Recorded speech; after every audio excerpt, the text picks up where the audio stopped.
मध्यम भक्त कौन है? जो ईश्वर से प्रेम करे, ठाकुर जी से तो प्रेम करे। तद धीनेषु, भगवान के जो भक्त हैं, भगवान के जो अधीनेषु, भगवान के जो कृपा पात्र हैं, उनसे मैत्री करे। और जो मूर्ख हैं, जो नास्तिक हैं, उन पर कृपा करे। इसको कहते हैं मध्यम भक्त। इसकी दृष्टि में थोड़ा सा भेद हो सकता है। अष्ट सखाओं के एक सखा ने एक सुंदर भाव गाया है, और उन्होंने क्या गाकर बताया कि भगवान ने आपको अपना बना लिया, ये मानो कब, या आपको कैसे पता चले कि ठाकुर जी ने मुझको अपना मान लिया है?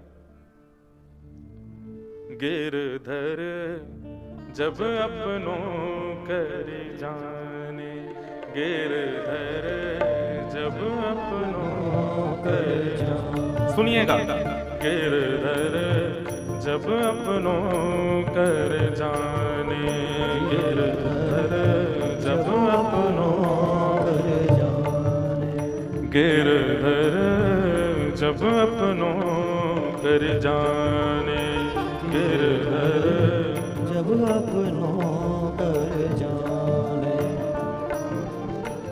ताको मन भक्तन की सेवा, ताको मन भक्तन की सेवा, ताको मन भक्तन की सेवा, ताको मन भक्तन की सेवा, भक्त चरण रज सदा लुभाने, भक्त चरण सखा तुम्हारे, भक्त चरण रज सदा लुभाने, भक्त चरण रज सदा तुम्हारे। ओ गिरधर जब अपनों कर जाने, गिरधर जब अपनों कर जाने। समझ में आ रहा है?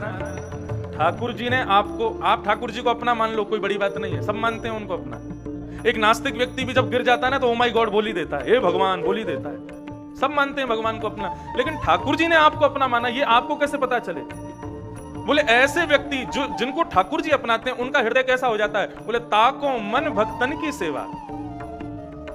वो ठाकुर जी की सेवा में ज्यादा उसको सुख ना भी मिले, लेकिन ठाकुर जी के जो भक्त हैं ना, उनकी खूब सेवा। कई लोग पता क्या होते हैं, ठाकुर जी की सेवा के चक्कर में ठाकुर जी के भक्तों की अवहेलना कर देते हैं। वो गलत नहीं।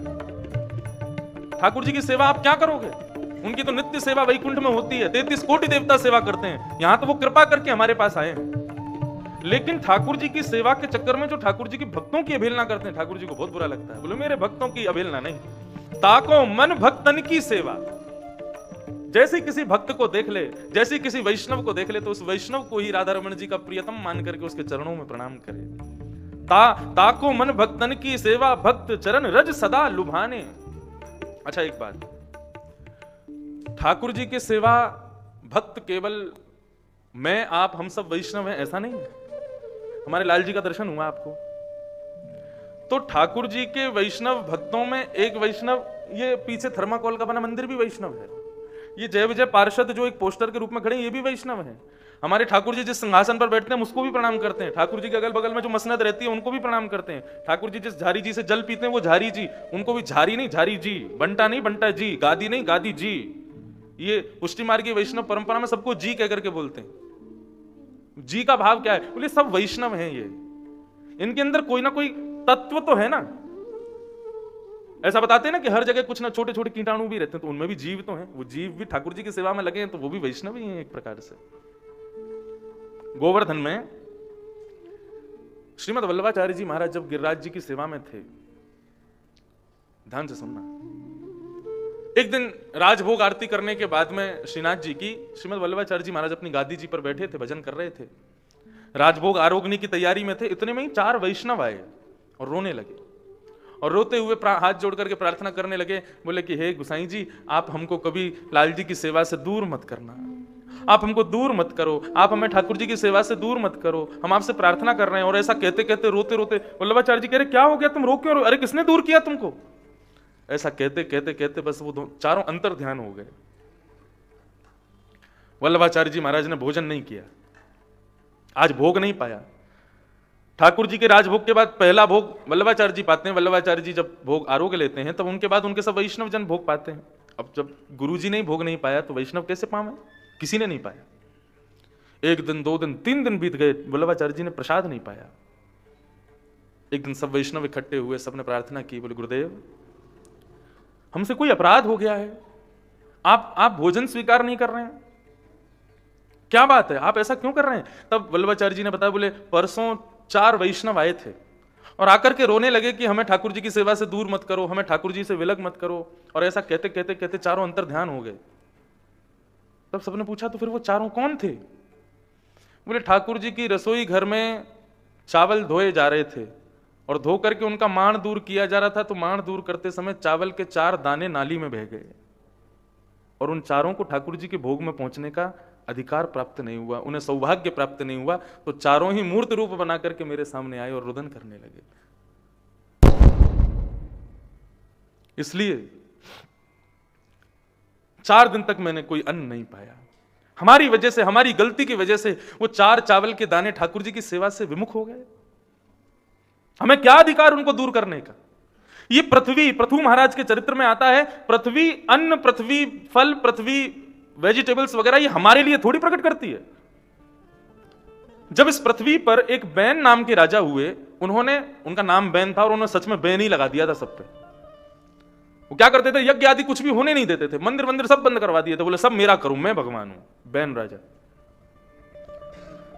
तो जितना भी अन्न जल आदि सब पृथ्वी पर प्रकट होता था सब बैन के यहां पहुंच जाता था, सब बैन की सेवा में लगाना पड़ता था। तो एक दिन ऐसा आया कि पृथ्वी ने अपने ऊपर गेहूं आदि ये सब अन्न उगाने बंद कर दिए। तब पृथ्वी से प्रार्थना की पृथु महाराज ने कि आपने ये अन्न और ये फल आदि ये सब उगाने बंद क्यों किए? तब वे कहती हैं, स्पष्ट भागवत में लिखा है कि मैं अन्न फल आदि मानवों के खाने के लिए नहीं निकालती हूं।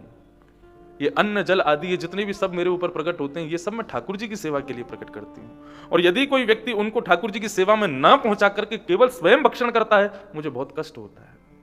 इसलिए हमारे यहाँ भोग का विधान है, कुछ भी बनाओ पहले ठाकुर जी का भोग लगाओ। क्यों? क्योंकि वो अन्न, वो फल, वो सब कुछ पृथ्वी ने आपके लिए प्रकट नहीं किया, वो ठाकुर जी के लिए प्रकट किया है। वो यज्ञ के लिए, अभी अभी आप हवन करके आए हैं सब बाहर, उसमें जो कुछ भी सामग्री प्रयोग की गई वो व्यर्थ नहीं है, वो जलाई नहीं गई है, वो पृथ्वी का कुछ अंश है। वो अंश पृथ्वी ठाकुर जी के लिए प्रकट करती है। जब तक उसको ठाकुर जी को प्रदान नहीं करोगे, पृथ्वी को सुख नहीं मिलता। वल्लभाचार्य जी बोले हमें अधिकार नहीं है उसे दूर करने का, लेकिन हमने दूर किया, इसलिए मैं 4 दिन तक कुछ अन्न जल पान नहीं करूंगा। इसलिए ठाकुर जी की सेवा में पहुंचने वाली जड़ वस्तु भी वैष्णव है, भक्त है, उसके प्रति भी भक्त भाव रखो, भक्त आदर रखो। श्रीमद् चैतन्य महाप्रभु कहते हैं, महाप्रसादे गोविंदे, ठाकुर जी के प्रसाद में और ठाकुर जी में कभी भेद नहीं मानना चाहिए। भगवान का प्रसाद जब आपको प्राप्त हो ना, तो उसको कृष्ण स्वरूप ही मान करके सेवन करना चाहिए। जगन्नाथपुरी में जब भी जगन्नाथ जी का मंदिर बंद होता है तो वहां के लोग पता है क्या करते हैं, अपनी छतों पर दाल भात रख देते हैं, उन्हीं की आरती करते हैं, उन्हीं को माला पहनाते हैं। क्यों? बोलते हैं यही जगन्नाथ जी है। वो दाल भात को ही ठाकुर जी का स्वरूप मानते हैं। इसलिए गिरधर जब अपनों कर जाने, गिरधर जब अपनों कर जाने, ओ ताको मन भक्तन की सेवा, ताको मन भक्तन की सेवा, भक्त चरण रज सदा लुभाने, भक्त चरण सदा लुभाने, भक्त चरण रज सदा लुभाने, भक्त चरण रज सदा लुभाने, गिरधर जब अपनों कर जाने, गिरधर जब अपनों कर जाने, गिरधर जब अपनों कर जाने, जब अपनों कर जाने।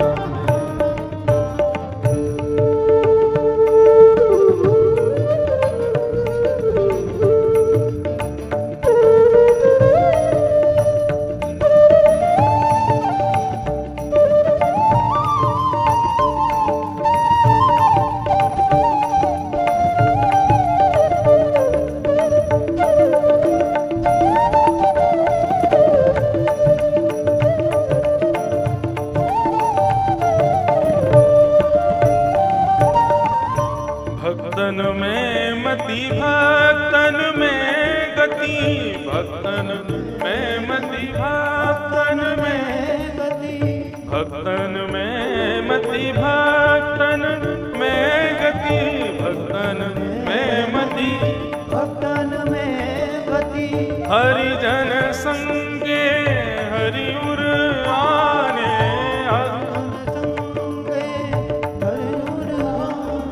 ये बात समझने योग्य है। भक्तन में मति, भक्तन में गति, ठाकुर जी के भक्तों में मति हो, ठाकुर जी के भक्तों में गति हो, उसका क्या परिणाम मिलेगा? बोले हरिजन संगे, हरि के भक्तों के संग एक दिन हरि उर आने, हरि जरूर पास में आएंगे, ठाकुर जी जरूर आपके सन्ने कटाएंगे। हरिजन संगे हरि उर आने, हरिजन संगे हरि उर आने, कृष्ण दास कर मन वच जारी, कृष्ण दास मन वच क्रमकारी, कृष्ण दास मन क्रम वचकारी, तब बच जाए, हरिजन संगे हरि उर आने, हरिजन संगे हरि उर आए, हरिजन संगे हरि उर आने, हरिजन संगे हरि उर आए, गिरधर जब अपनों कर जाने, गिरधर जब अपनों कर जाने, गिरधर जब अपनों कर जाने, जब अपनों कर जाने, गिरधर जब अपनों कर जाने, गिरधर जब अपनों कर जाने, गिरधर जब अपनों करे जाने। ठाकुर जी के भक्तों में निष्ठा रखो।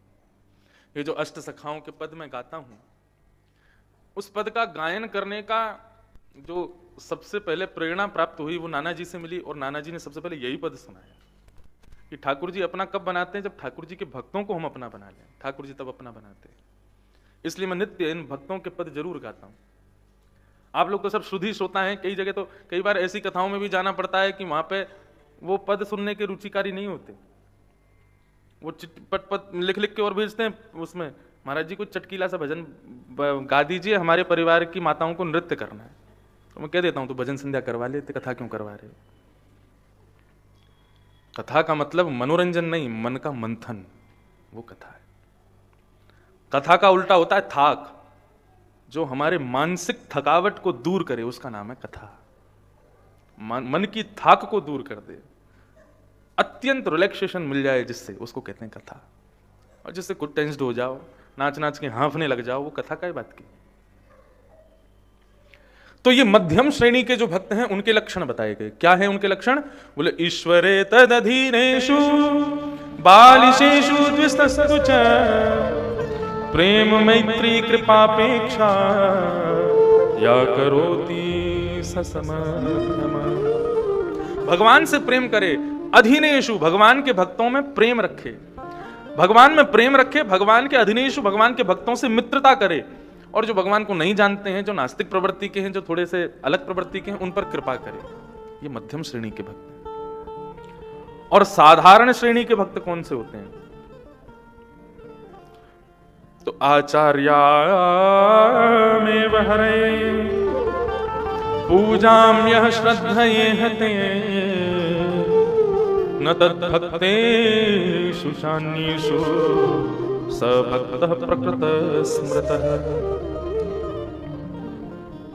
भगवान की मूर्ति पूजा में विश्वास करे, भगवान के अभिषेक, मूर्ति पूजा, अर्चना आदि में तो विश्वास रखे, लेकिन भगवान के भक्तों का सत्कार ना करे, भगवान के भक्तों में प्रेम ना रखे, भगवान के संतों में ज्यादा निष्ठा ना रखे, भगवान की कथा में जो ज्यादा निष्ठा, केवल उसको मूर्ति पूजा, मूर्ति को प्रणाम करना, मतलब वो वाले भक्त जो सुबह सुबह ऑफिस जाते हैं जल्दी जल्दी, तो जल्दी से टोंटी में से ठंडा पानी लेकर के शंकर जी पे उड़ेल दिया, अंगूठी लगी है पूरे हाथों में, उसी अंगूठी वाले हाथ से रगड़ दिए शंकर जी, प्रणाम करके, और महाराज ओम त्र्यंबकम यजामहे सुगंधिम पुष्टिवर्धनम कह करके सीधे गाड़ी में बैठ के भागे। ये साधारण भक्त है जिनकी केवल मूर्ति पूजा में विश्वास है। हनुमान जी पे चोला चढ़ना चाहिए मंगलवार को, भले ही उसमें गालियां दे रहे हैं सबको, सिंदूर चढ़ना चाहिए, और वो क्या चढ़ाते, चमेली का तेल चढ़ना चाहिए, शनि भगवान पर शनिवार को तेल चढ़ना चाहिए, बस इतनी मात्र जिनकी श्रद्धा है, भगवान कहते हैं वो साधारण भक्त हैं, वो भी भक्त। तो ये उत्तम, मध्यम और साधारण 3 प्रकार के भक्तों के लक्षण बताए, इनको याद रखिएगा। हम यदि साधारण हैं तो हमें मध्यम बनना है, और यदि हम मध्यम हैं तो हमें श्रेष्ठ बनना है, उत्तम बनना है। तो उत्तम भक्त कौन? जो सब में भगवान को देखे और भगवान में सबको देखे, वो उत्तम है। मध्यम कौन? जो भगवान में प्रीति रखे, भगवान के भक्तों से मित्रता करे और अधम प्रकार के लोगों पर कृपा करे, उनको क्षमा करता रहे। और मध्यम श्रेणी का साधारण श्रेणी का भक्त कौन है? बोले जो केवल मूर्ति पूजा में विश्वास रखता है और उसके अलावा ना तो भगवान के भक्तों में ना भगवान की कथा में उसकी कोई रुचि नहीं, वो साधारण। तो जो साधारण है वो मध्यम बनो, मध्यम है वो उत्तम बनो। ये बात है तो आज की कथा में ही थी, लेकिन मेरे को था कि विश्राम तक पहुंचते पहुंचते समय जल्दी ज्यादा हो जाएगा, जल्दी जल्दी भागेंगे, इसलिए मैंने वो कथा पहले सुना दी जो बाद में होनी चाहिए थी, जरूरी थी। इसलिए ये उद्धव कृष्ण संवाद जब शुरू होता है तब भगवान का बहुत सुंदर है उद्धव कृष्ण संवाद, मुझे कहने का बहुत मन करता है, लेकिन कुछ श्रोता मिले ऐसा जो कहे 7 दिन तक केवल यही सुनाओ तो आनंद आए। भगवान का ब्याह हुआ श्री रुक्मणी जी के साथ। रुक्मणी जी साक्षात लक्ष्मी हैं और कृष्ण साक्षात नारायण। लोग पूछते हैं राधा रानी से ब्याह क्यों नहीं हुआ ठाकुर जी का? ब्याह के लिए 1 से 2 होना बहुत जरूरी है, और किशोरी जी और ठाकुर जी में अंतर नहीं है, वो एक ही है, एक ही स्वरूप है, वो 2 नहीं। ज्ञान की प्रधानता के लिए कृष्णावतार हुआ और प्रेम की प्रधानता के लिए श्री किशोरी जी का अवतार हुआ। बंधुओं, किशोरी जी का रूप इतना गौड़ है, इतना ज्यादा छुपा हुआ है कि वृंदावन के चंद लोग ही उसको जानते हैं, बाकी पूरा विश्व श्री किशोरी जी को कृष्ण की प्रियतमा के रूप में, प्रियसी के रूप में देखता है बस। लेकिन कोई भी किशोरी जी के वास्तविक रूप को जान नहीं सकता, उनको जानता नहीं, और कोई बता भी नहीं सकता उनके स्वरूप का वर्णन, उनके भाव का वर्णन, ये तो उनकी कृपा से ही जाना जा सकता है। किशोरी जी कृष्ण की ही स्वरूपा है। आगे भी कथा आएगी, रुक्मणी जी आदि जब अष्टपट रानियां भगवान की हो गई तो एक बार कुरुक्षेत्र में सूर्य ग्रहण हुआ, वहां पर ये अष्टपट रानियां दर्शन करने के लिए गई किशोरी जी का, ये देखने के लिए कि देखें तो सही हमसे ज्यादा सुंदर है क्या राधा रानी, जो कन्हैया नित्य उनका चिंतन करते रहते हैं, नित्य उनका स्मरण करते रहते हैं। तो किशोरी जी का दर्शन करने के लिए अष्टपट रानियों ने जैसे ही शिविर में प्रवेश किया, अत्यंत सुंदरी एक सुकुमारी कन्या खड़ी है, जिसको देख करके रुक्मणी जी को लगा कि हम तो इसके आगे कुछ भी नहीं है, मुंह ढकने लगी रुक्मणी जी, ये इतनी सुंदर। प्रणाम किया, जरूर किशोरी जी। सुकुमारी कन्या बोली मैं किशोरी जी नहीं हूं, मैं राधा रानी नहीं हूं, मैं तो उनकी दासी हूं, राधा रानी तो अंदर बैठी। रुक्मणी जी मन में सोचने लगी दासी इतनी सुंदर है तो स्वामी ने कितनी सुंदर होंगी। भीतर और प्रवेश किया तो उससे भी 10 गुना ज्यादा सुंदर सामने खड़ी थी एक कन्या। बोले निश्चित यही राधा रानी है। चरणों में प्रणाम किया, उन्होंने मना किया मैं राधा रानी नहीं हूं, मैं उनकी दासी हूं, राधा रानी भीतर है। और अंदर प्रवेश किया तो और सुंदर, मतलब किशोरी जी के पास पहुंचते पहुंचते रुक्मणी आदियों को तो यह लगने लगा कि भाई कोई चुल्लू भर जल में हम डूब जाएं क्या, ये सुंदरता की पराकाष्ठाएं हैं, हम तो इनका आगे कुछ भी नहीं है, दासी के पैर की धूल के समान नहीं है, हम किशोरी जी से तुलना कर रही हैं अपनी। लेकिन आई हैं तो दर्शन तो करके चलें। जब मुख्य शिविर में प्रवेश किया तो असंख्य सुंदरी नारियां खड़ी थी चारों ओर, और मध्य में अपने केश खोले हुए तप्त कांचन गौरांगी श्री किशोरी जी बैठी। रुक्मणी जी से कोई पूछे कि किशोरी जी कैसी हैं, तो रुक्मणी जी वर्णन कर रही हैं कि श्री कृष्ण जब अपनी स्वधर्मा सभा से अत्यंत व्यस्त होने के बाद शाम को लौट करके अपने कक्ष में आते हैं, अपना मुकुट उतारते हैं, अपने केशों को खोल देते हैं और केश खोल करके अपने आभूषण आदि वस्त्रों को सहज करके जब बाल कृष्ण, जब द्वारिकाधीश कृष्ण शयन शैया पर लेट जाते हैं, तब उनके मुखमंडल की कांति को कोई गौर वर्ण कर दे तो ऐसा लगेगा कि राधा रानी सो रही है। वही श्याम वर्ण बन जाए तो कृष्ण है, वही गौर वर्ण हो जाए तो श्री राधिका जी। इतनी सुंदर राधा नाम अपार परम धन, राधा नाम अपार जाहि श्याम मुरली में टेरत, जाहि श्याम मुरली में टेरत, सुमिरत बारंबार परम धन राधा नाम, राधा नाम आधार परम धन, राधा नाम। स्वयं श्याम सुंदर ही हैं किशोरी जी के रूप में। तो रुक्मणी जी लक्ष्मी है, भगवान से ब्याह हुआ। भगवान का दूसरा ब्याह हुआ जामवती के साथ, जामवंत जी की बेटी जामवती। कैसे हुआ यह ब्याह? तो यहां पर एक स्यमंतक उपाख्यान सुनाया गया। बंधुओं ये सुनिएगा, ये कथा थोड़ी बड़ी है लेकिन सुनना। क्यों? इस कथा को सुनने से कभी कलंकित नहीं होना पड़ता, ऐसा शास्त्रों ने बताया है। एक राजा था, एक यादव रहता था द्वारिका में, उसका नाम था सत्राजित। उसके पास एक मणि थी, उस मणि का नाम था स्यमंतक मणि। ये मणि उसको सूर्य भगवान ने प्रसन्न होकर प्रदान की थी। इस मणि की खासियत यह थी कि 6000 किलो सोना रोज देती थी मणि। भगवान ने जब ये बात सुनी कि एक अकेला व्यक्ति 6000 किलो सोने का क्या करेगा, भगवान ने जाकर के सत्राजित को प्रस्ताव रखा कि भाई देखो, द्वारिका नई नई नगरी स्थापित हुई है अभी समुद्र के बीच में। यहां के लोगों के उद्धार के लिए, यहां के लोगों की कुछ प्रगति के लिए धन की आवश्यकता पड़ती है। तुम एक काम करो, ये मणि हमको दे दो और दिन भर का 6000 किलो सोना ये दे कि उसमें से जितना तुमको चाहिए हो तुम बता दो, रोज का तुमको उतना सोना हम दे दिया करेंगे, बाकी का द्वारिका में लगा देंगे, परोपकार हो जाएगा तुमसे। सत्राजित ने मना कर दिया, नहीं ये मणि मेरी है, मेरे पास ही रहेगी, मैं नहीं दूंगा। भगवान बोले जैसी तुम्हारी इच्छा, मत दो।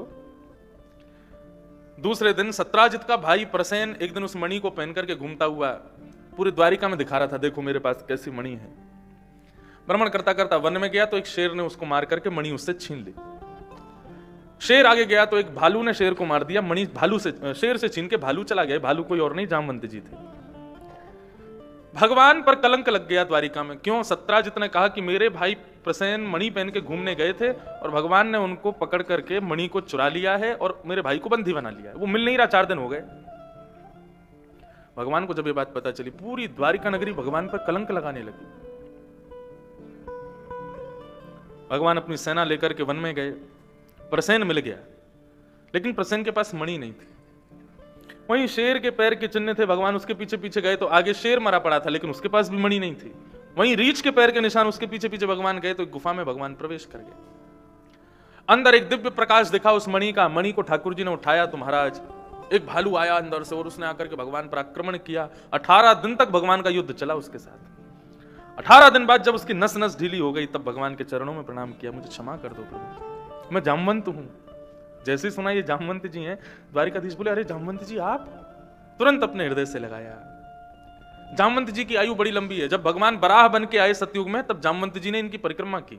भगवान राम बन के आए त्रेता में तो जामवंत जी सेना में थे, और भगवान कृष्ण बन के आए तो जामवंत जी अब ससुर बनने वाले हैं। एक कथा सुनाते हैं कि जामवंत जी ससुर कैसे बने भगवान के। जब रघुनाथ जी कंस को मार करके लौट करके आए अयोध्या, तो हाँ रावण को मार के, गलती हम इसलिए करते हैं ताकि आप पकड़ो, ताकि आपका ध्यान बना रहे। तो रावण को मार करके जब राम जी लौट करके आए तो राम जी की ससुराल जनकपुरी से उनको एक पत्र आया, और उस पत्र में जनक महाराज जी ने कहा कि हे रघुनाथ जी, हे हमारे पहुना, हे दामाद जी, आप श्री किशोरी जी के साथ में और अपनी समस्त बानर सेना के साथ में अब यहां पधारो, मिथिला पधारो। आपकी अगवानी करनी है, आपका स्वागत करना है, यहां पर कुछ दिन रह करके जाओ। सब मिथिला के लोग, सबके नेत्र तरस रहे हैं आपको देखने के लिए। ब्याह के बाद आप 14 वर्ष के लिए वन में चले गए, तब से आपको किशोरी जी को देखा नहीं है, तो एक बार आप पधारो।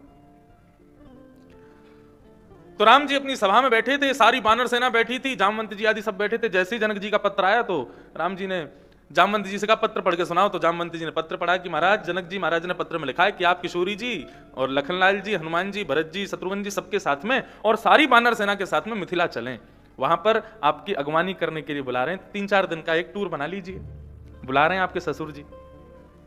अब तो जैसे ही सुना मिथिला जाना है तो बंदर उछलने लगे, वाह वाह वाह, आनंद आएगा, बढ़िया मालपुआ खाएंगे वहां पे, ठाकुर जी की ससुराल जाएंगे, खूब सुख मिलेगा और बड़ा स्वागत होगा। क्योंकि रावण की प्रजा को मार के आए तो इन बानरों की सब जगह स्वागत होते हैं, सब जगह फूल वर्षा होती है। बोले यही बानर गए थे वहां लंका? तो कहते हैं यही गए थे। सब बानर बोले कि महाराज मिथिला चलेंगे, खूब आनंद आएगा। रघुनाथ जी ने देखा सारे बानर उछल रहे थे सामने, तो रघुनाथ जी ने सबको शांत किया, शांत हो जाओ। जामवंत जी से कहा देखो हम जाएंगे, सीता जी जाएंगी, लखनलाल जी जाएंगे, हनुमान जी जाएंगे, बाकी सब चलेंगे, लेकिन बानर सेना नहीं जाएगी। बानर सब उदास हो गए, बोले हम क्यों नहीं जाएंगे? बोले कि भैया ये बानर हैं, ये किसी से भी छीन के कुछ भी खा जाते हैं, कहीं भी चढ़ जाते हैं, किसी को भी गेर देते हैं, किसी पे भी घुर्राने लगते हैं।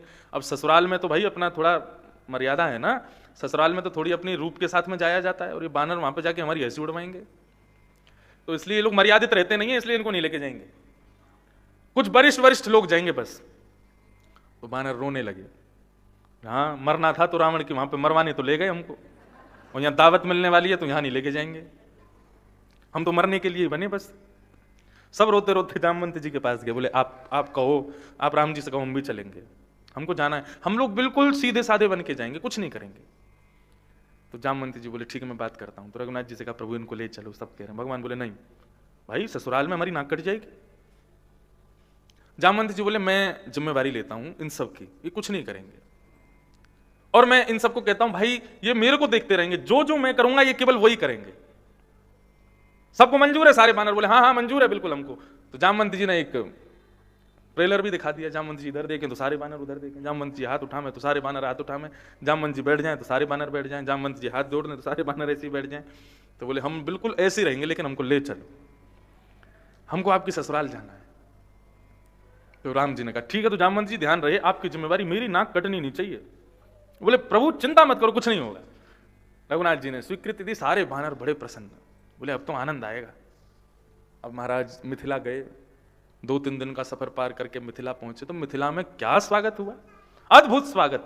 सारे बानरों के लिए छोटे छोटे कुर्ते बनवाए गए, सब बानरों को कुर्ते पहनाए हैं, सबको मालाएं पहनाई, सबकी पगड़ी बनवाई थी जनक महाराज ने, सबको पगड़ियां पहनवाई, सबके गले में सोने का एक एक हार पहनाया।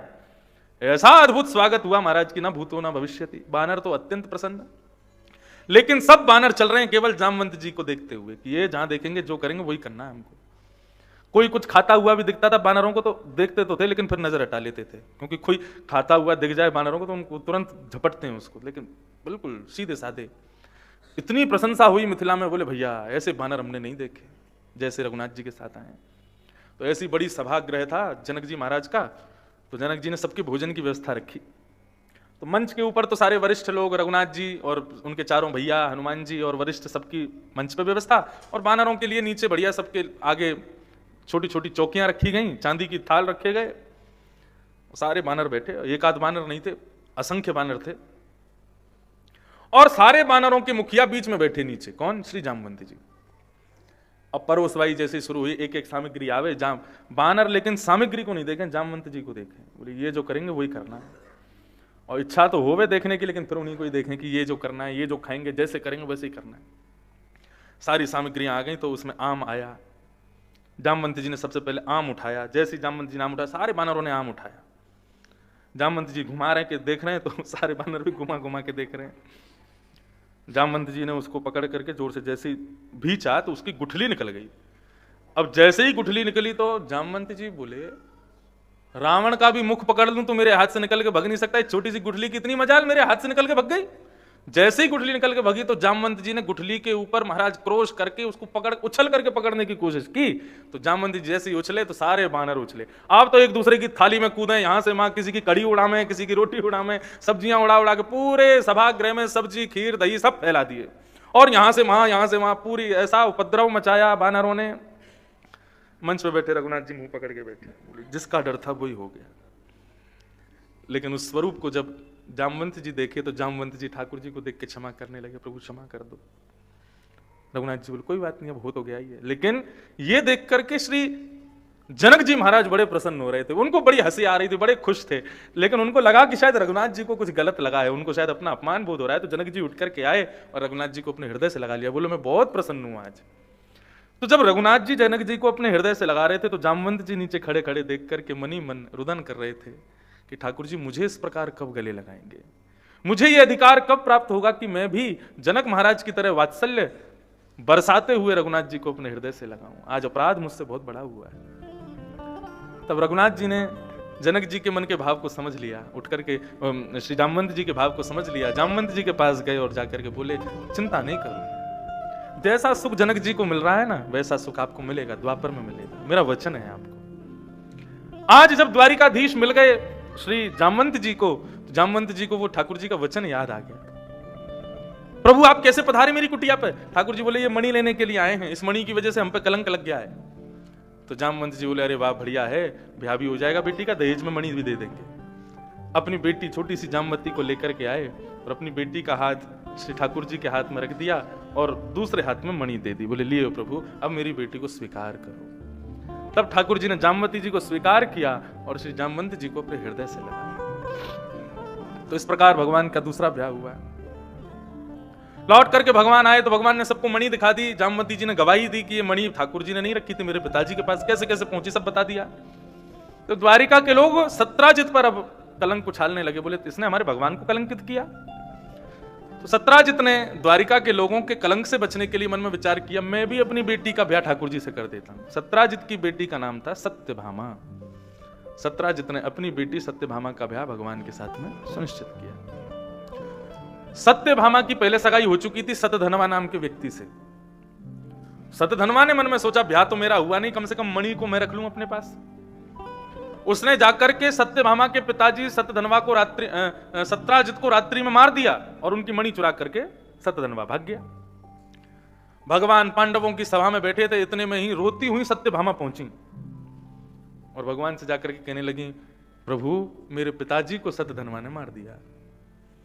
जैसे ही भगवान को पता चला हमारे ससुर जी पधार गए, भगवान बहुत रोए, इतना रोए इतना रोए इतना रोए कि जमीन पर लेट लेट के रोए। इतना रुदन किया कि सत्यभामा के मन में यह भाव आ जाए कि मेरे पिताजी से बहुत प्यार करते थे और उनके कंधे पे सर रख रख के रो, मैं भोजन नहीं करें, पानी नहीं पी, मैं मेरे पिताजी चले गए। इतना रोए कि सत्यभामा ने कहा, प्रभु आप मेरे पिताजी से बहुत प्यार करते थे ना? बोले बहुत ज्यादा। बोले मेरे पिताजी की मृत्यु का बदला लेंगे ना आप? भगवान बोले क्या करना पड़ेगा? बोले वो सत्यधनवा मणि लेके भाग गया, आप उससे मणि ले आओ। भगवान बोले मणि पीछा नहीं छोड़ेगी मेरा। मैं तो इसलिए रोदन कर रहा था, इनको विश्वास हो कि मेरे पिता के प्रति बहुत इनका स्नेह था, लेकिन अब ये तो अलग ही गलती फंस गया मैं।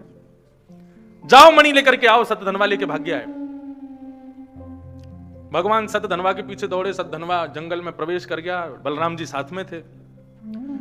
भगवान वन में गए, जाकर के सतधनवा को मार दिया, लेकिन उसके पास मणि नहीं थी। क्यों? क्योंकि वो मणि अक्रूर जी को देकर के आ गया था। अक्रूर जी वही जो ठाकुर जी को वृंदावन से मथुरा लेके गए थे, वो आजकल द्वारिका में रहते हैं भगवान के साथ। भगवान ने कहा मणि तो इसके पास नहीं है। भगवान लौट करके द्वारिका आए तो द्वार पर ही सत्यभामा खड़ी थी। भगवान ने कहा हमने सत्यधनवा को मार दिया, तो मणि मुझे दे दीजिए।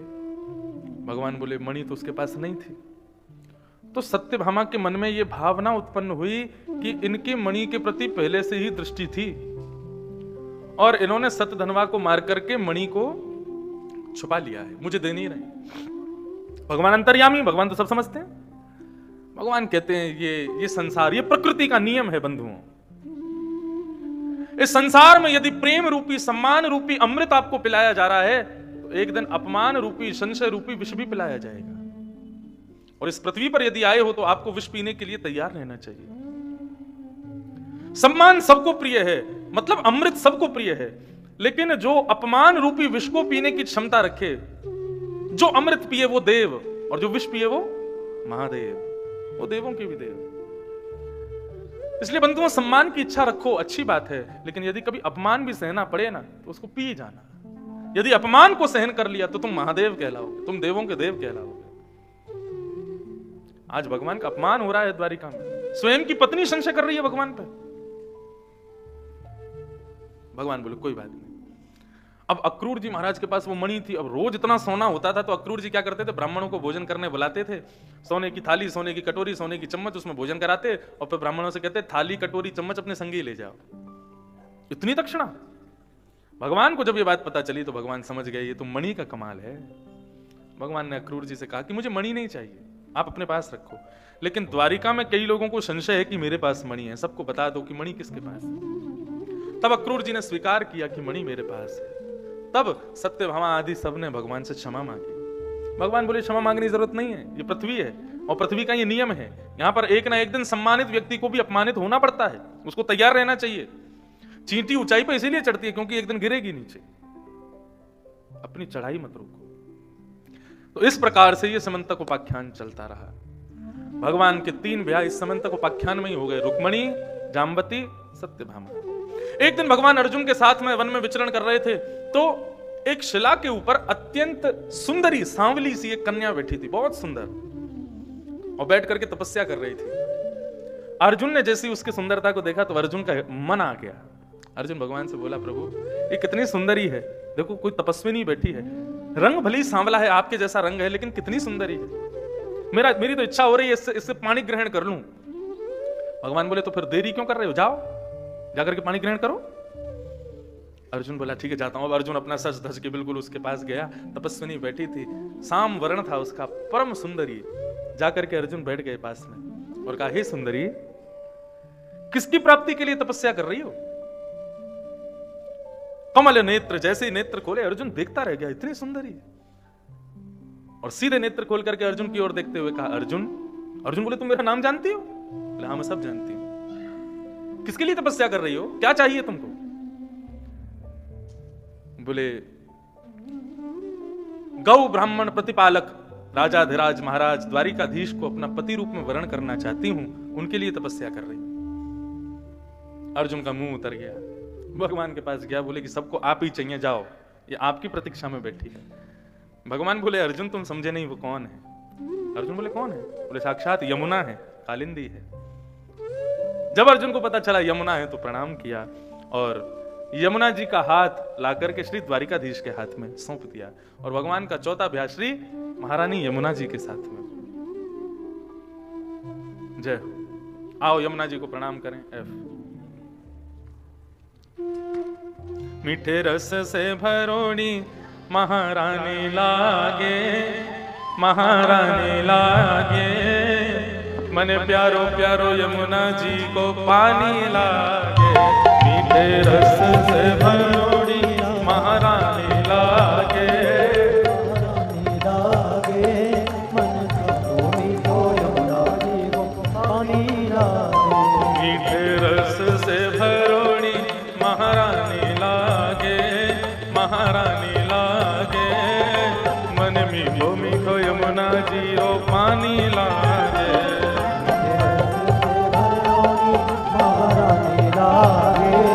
महारानी लागे, मन मीठो मीठो यमुना जी रो पानी लागे। ओ मन मीठो मीठो यमुना जी रो पानी लागे, मन मीठो मीठो यमुना जी रो पानी लागे। श्री यमुना महारानी की।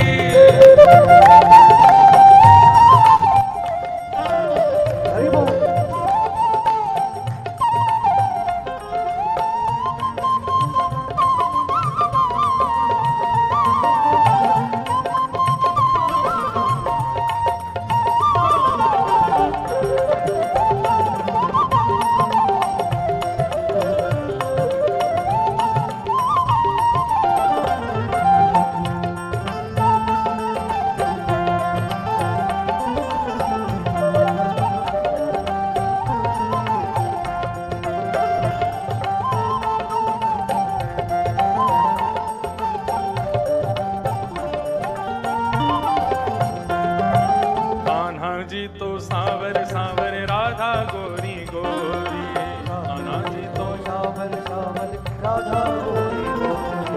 वृंदावन में धूम मचावे बरसाने की छोरी, वृंदावन में धूम मचावे बरसाने की छोरी। ब्रज धाम राधा जो की रजधानी लागे, रजधानी लागे, मन मीठो मीठो यमुना जी रो पानी लागे। मीठे से भरोड़ी महारानी लागे, महारानी लागे, मन मीठो मीठो यमुना जी रो पानी लागे। ओ मीठे रस से भरोड़ी महारानी लागे, महारानी लागे, मन मीठो मीठो यमुना जी रो पानी लागे। मीठे रस से भरोड़ी महारानी लागे, महारानी लागे, मन मीठो मीठो यमुना जी रो पानी लागे। ओ ना भावे मन माखन मिश्री अब न कोई मिठाई, ना भावे मन माखन मिश्री अब न कोई मिठाई। ना भावे मन माखन मिश्री अब न कोई मिठाई। ना भावे मन माखन मिश्री अब न कोई मिठाई।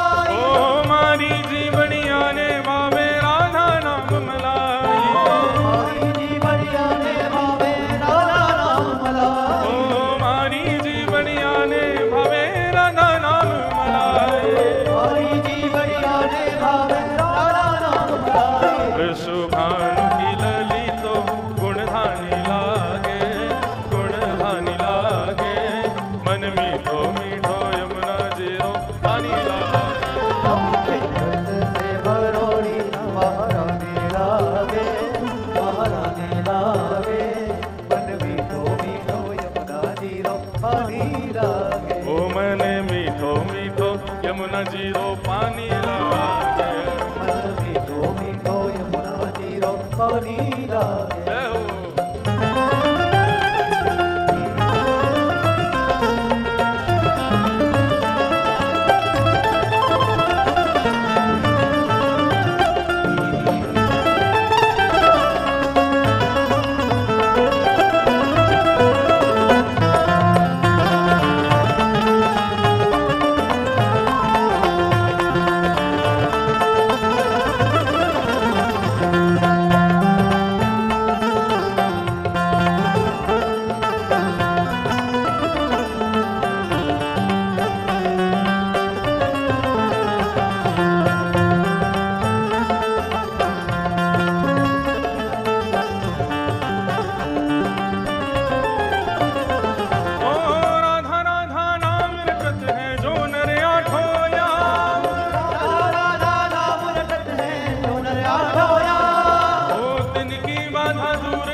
महारानी लागे मन मीठो मीठो यमुना नीलो पानी लागे।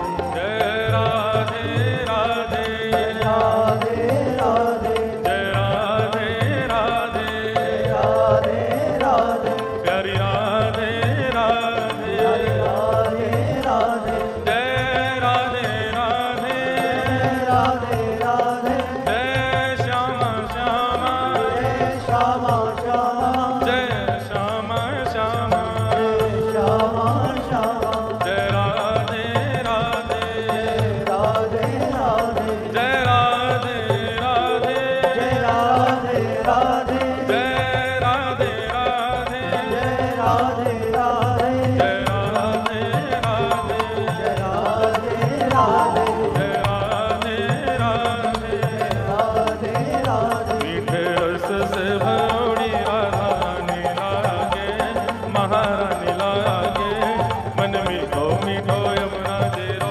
पानी लागे रस से भरोड़ी महारानी लागे महारानी लागे मन मीठो मीठो यमुना जीरो पानी लागे। ओ मैंने मीठो मीठो यमुना जीरो पानी लागे मन मीठो मीठो श्याम सुंदर श्री यमुने महारानी की।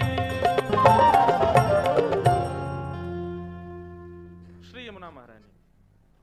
बंधुओं, भगवान जब अपनी लीला पूरी करके चले गए थे तब एक मधुर कथा। वृंदावन की आचार्या हैं श्री यमुना महारानी। आचार्या कहें तो मतलब गुरु जी, ये गुरुदेव हैं, सदमार्ग बताने वाली गुरु स्वरूपा हैं श्री यमुना जी। तो भगवान जब अपनी लीला पूरी करके जाने लगे द्वारिका से, तो भगवान अष्ट पटरानी जो भगवान की थी, भगवान उनको अपने साथ स्वधाम ले गए। बाकी की 16,100 राजकुमारियां जो जिनसे भगवान का ब्याह हुआ, वे सब कहां गईं? भगवान के परपौत्र हैं वज्रनाभ। वे समस्त भगवान की जो पटरानियां हैं वो वज्रनाभ के साथ इस वृंदावन में आ गईं। ऐसा बताते हैं कि कृष्ण विरह में ब्रज के समस्त गोप ग्वाल भी सब प्रस्थान कर गए थे अपनी लीला पूरी करके, तो वृंदावन में कोई भी नहीं था। संपूर्ण वृंदावन पुनः वन के स्वरूप में आ चुका था भगवान के प्रस्थान के बाद। पूरी धनाश्री। तो वृंदावन अपने पुनः प्राचीन स्वरूप में आ चुका था। तब वज्रनाभ 16,100 राजकुमारियों को लेकर के वृंदावन में आ गए और वज्रनाभ को ब्रजमंडल का राजा बना दिया गया। लेकिन यहां पर कोई प्रजा तो थी नहीं जिसके ऊपर शासन करे वज्रनाभ। वज्रनाभ 24 घंटे केवल अपनी 16,100 माताओं की सेवा में लगे रहते थे और वे संपूर्ण 16,100 माताएं सदैव कष्ट में, सदैव दुख में, कृष्ण विरह में रहती थी।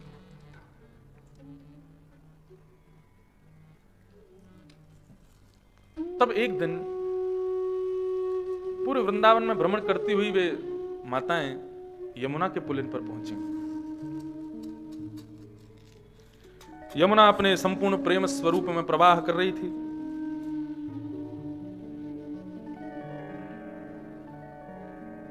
यमुना जी को जब इतने प्रेम युक्त होकर के बहते हुए देखा उन 16,100 राजकुमारियों ने, तो धिक्कार करने लगी। अरे यमुना, हमारे प्रियतम, हमारे सर्वस्व, हमारे पति स्वरूप भगवान श्री कृष्ण अपनी लीला पूरी करके चले गए, पृथ्वी पर हमको अकेला छोड़ करके चले गए।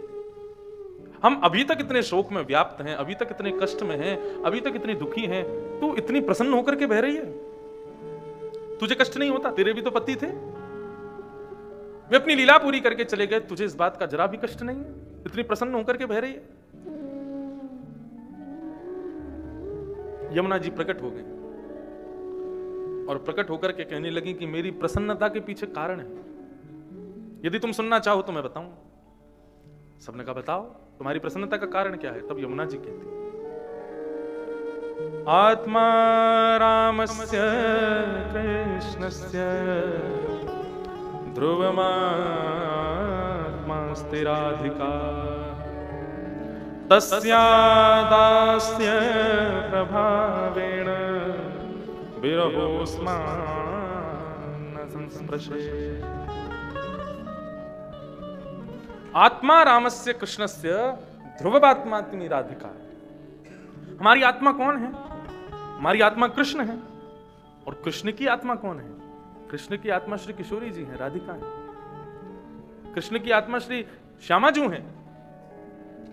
तस्य दास प्रभावेण, मैंने क्या किया? भगवान कृष्ण लीला पूरी करके चले गए, मैं तुरंत ही श्री किशोरी जी की दासी बन गई। श्री किशोरी जी की शरणागति मैंने स्वीकार कर ली। उसका प्रभाव क्या हुआ? तस्य दास प्रभावेण विरहोस्मान् न संस्पृशेत्। श्री किशोरी जी की दासी बनने का यह प्रभाव हुआ कि मुझे विरह नहीं होता, मुझे कष्ट नहीं होता। बोले क्यों? बोले जब कभी भी कृष्ण की याद आती है, जब कभी भी प्रीतम को देखने की इच्छा होती है, राधिका के चरणों में जाकर के सर नवाती हूँ। जब सर नवाती हूँ तो राधिका होती हैं, जब सर नवा करके ऊपर उठ के देखती हूँ तो कृष्ण होते हैं। मुझे उनका दर्शन हो जाता है, मुझे उनका विरह नहीं होता। ये बात सत्य है। इसलिए किशोरी जी को, इसलिए यमुना जी को साक्षात प्रियतमा कहा गया, हमारी आचार्य कहा गया। जिन्हें भी कृष्ण विरह है वे राधिका जी की शरण ग्रहण कर लें, कृष्ण विरह नहीं होगा। नंदगांव में एक संत रहते थे, कृष्णदास। महाभारत में वर्णन है कि 12 वर्षों तक यदि एक नियम का बिना नागा किए पालन किया जाए तो वो नियम सिद्ध हो जाता है। एक नियम कोई भी यदि 12 वर्षों तक रोज उसका पालन किया जाए तो 12 वर्षों में वो नियम जो है सिद्ध हो जाएगा। उस सिद्धता का ये पराकाष्ठा होगी कि आप उस नियम को करोगे और वो नियम करते ही आपको ठाकुर जी का दर्शन होगा 12 वर्ष बाद। महाभारत में वर्णन है। तो कृष्णदास जी जो भगवान के भक्त थे, उन्होंने मन में यह भाव अपनाया कि मैं 12 वर्षों तक नित्य अपने हाथों से नूतन फूलों की माला बना करके और नंद भवन में ठाकुर जी को अपने हाथों से पहनाने जाया करूंगा। उनका नित्य का नियम। 12 वर्ष बाद मुझे क्या चाहिए? बोले 12 वर्ष बाद मुझे इस नियम का सिद्धता के रूप में यह चाहिए कि 13वें वर्ष के पहले दिन ठाकुर जी मेरी कुटिया पे माला पहनने आएंगे, मुझे ये चाहिए। और वो नित्य नूतन पुष्पों की माला बनाते और माला बना करके स्वयं चल करके जाते, जाकर के नंद भवन के ठाकुर जी को अपने हाथों से पहनाते। सर्दी गर्मी हारी बीमारी कुछ भी हो, लेकिन वो रुकते नहीं थे, रोज जाते थे और रोज गिनते थे अभी 12 साल पूरे होने में कितने दिन रह गए, 12 साल पूरे होने में कितने दिन रह गए, रोज गिनते थे। 12वें साल का अंतिम दिन था। बहुत ध्यान से कथा सुनिएगा। 12वें साल का विश्राम दिवस था और कृष्णदास जी माला बना करके गए नंद भवन में पहनाने के लिए। और जैसे ही नंद भवन में पहुंचे, नंद भवन में जाकर के ठाकुर जी को माला पहनाई और प्रार्थना की कि हे प्रभु, आप कल अब मेरे यहां माला पहनने के लिए आना, मैं नहीं आऊंगा, मेरे 12 वर्ष पूरे हो गए हैं। 12वें वर्ष के अंतिम दिन में माला पहना करके कृष्णदास जी आए, 56 भोग बनाया, कल ठाकुर जी आएंगे मेरे यहाँ। सुंदर माला तैयार की, 56 भोग बनाया, अपने हाथों से पवाऊंगा, पूरे अपनी कुटिया को पुनः गोबर से लीपा, बढ़िया सब व्यवस्था की, कल ठाकुर जी पधारेंगे। 12वें वर्ष का अंतिम दिन पूर्ण हुआ, 13वें वर्ष का पहला दिन प्रारंभ हुआ और श्री कृष्णदास जी टकटकी लगा करके इंतजार कर रहे हैं कि मेरे ठाकुर जी आएंगे।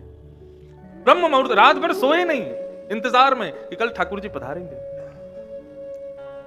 ब्रह्म मुहूर्त से ही बैठे हैं कि अब मंगला की आरती हो गई है, आरती करवा के ठाकुर जी आएंगे, नहीं आए। श्रृंगार आरती होने लगी तो सोचने लगे अब श्रृंगार आरती के बाद आ जाएंगे, श्रृंगार करके आएंगे पूरा। श्रृंगार आरती के बाद भी ठाकुर जी नहीं आए तो बोले शायद अभी भोग लगा के आएंगे, राजभोग करके आएंगे। राजभोग आरती हो गई, ठाकुर जी नहीं आए।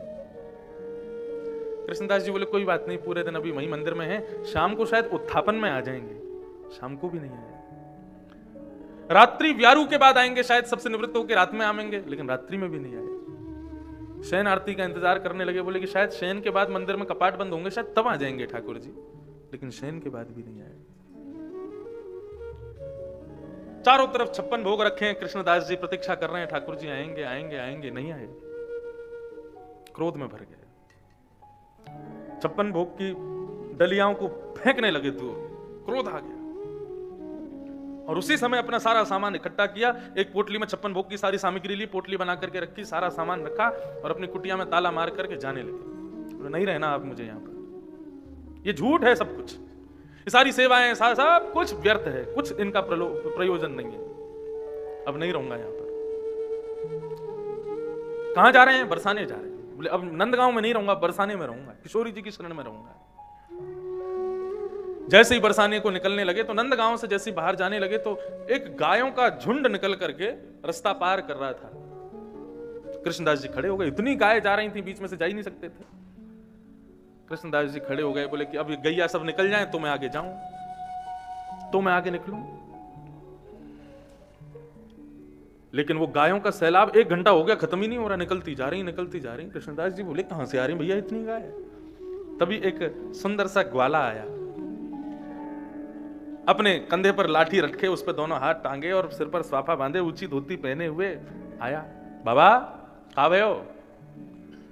बोले भैया ये गैया कोई समुद्र आ रहा है कि जन गैया जा रही है, समझ में ही ना आ रहा है, 1 घंटा है क्यों, गैया खत्म ही ना है रही, कब पूरी होंगी, कहां आ रही है ये?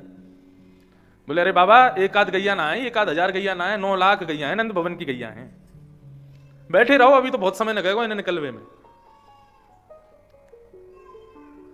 कृष्णदास जी बैठ गए एक वृक्ष के नीचे, मन में विचार करने लगे अब तो बस जल्दी पहुंचना है, बरसाना सब पूरा 12 वर्ष का अपना संपूर्ण नियम मैंने बर्बाद कर दिया, एक इस कालिया के पीछे, इस छलिया के पीछे सब बर्बाद हो गया।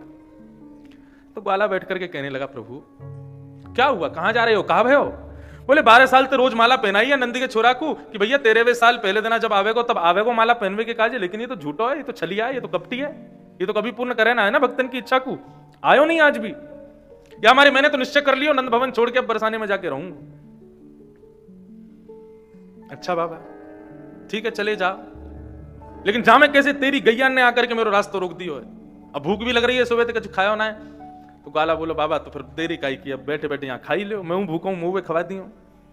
बाबा ने पोटली खोली, 56 भोग को सामान रखो, बोले भाई के भोग के काजे रखो, अब वो तो आयो नहीं है तो हम ही पालें। तो बाबा स्वयं पाते जाए, वो कहें भैया तू भी पाले।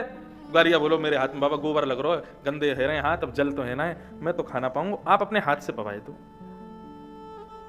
स्वयं पा रहे हैं और पाते पाते फिर एक आध उस बालक को भी पवा देते हैं अपने हाथ से।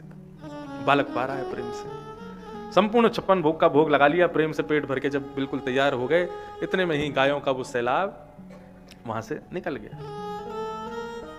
पोटली बंद करने लगे, थोड़ा बहुत बचा था तो ग्वारिया ने पकड़ा, बोले बाबा अब ये बंद क्यों कर रहे हो, पूरा ही पवा दो, मुंह और भूख लगी है। कृष्णदास जी बैठ गए और एक एक सामग्री लेकर के पवाते जाएं। तभी देखा तो उस ग्वारिया के नेत्रों से अश्रुधार बह रहे थे। कृष्णदास जी बोले रो काई करो भैया? बोले बाबा मैं रोए ना रो, मैं हमारे रुदन मुकु आज भाव हमारे आ रहा है कि पिछले 12 साल से एक भी दिन ऐसा ना गयो जातना मैंने माला आपके हाथ से ना पहनी हो, लेकिन आज मुकु माला नहीं पहनाई आपने। जैसे ही कृष्णदास जी ने देखा बोले कि श्याम सुंदर, तभी ठाकुर जी अपने बांकी अदा में प्रकट हो गए, मोर मुकुटधारी ठाकुर जी नंद नंदन उनके सामने प्रकट हो गए, अपने दोनों वरदहस्त कृष्णदास जी के ऊपर रख दिए, बोले बाबा माला पहनाओ, मैं आदि हूं, मुझको आदत लग गई आपके हाथ से माला पहनूंगी, जल्दी पहनाओ। कृष्णदास जी ने माला तो बनाई थी, माला लेकर के हाथ में बैठे कन्हैया को देखने लगे और माला को छुपा लिया, बोले नहीं पहनाऊंगा। बोले क्यों नहीं पहनाओगे? बोले ये माला तो अब किशोरी जी को पहनाऊंगा जाकर के, और अब नहीं रहूंगा नंदगांव में, अब तो मैं किशोरी जी के पास ही रहूंगा। बोले क्यों? बोले 12 साल हो गए नंदगांव में रहते रहते, रोज माला पहनाई तुमको, तुम्हारी प्रतीक्षा में सुबह से बैठे, आए नहीं। जैसे ही बरसाना जाने के लिए निकले तो प्रकट हो गए हमारे सामने। बरसाना जाने के भावना मात्र तुमसे तुम प्रकट हो गए, तो बरसाना में रहेंगे तो फिर तुम रोज दर्शन दोगे। ठाकुर जी हाथ पकड़े पैर पकड़े, लेकिन कृष्णदास जी नहीं रुके, दौड़े सीधे और जाकर के बरसाना पहुंचे और किशोरी जी के चरणों में जाकर के माला अर्पित कर दी। नाम बदल दिया अपना, बोले आज से कृष्णदास नहीं, आज से राधा दास हैं।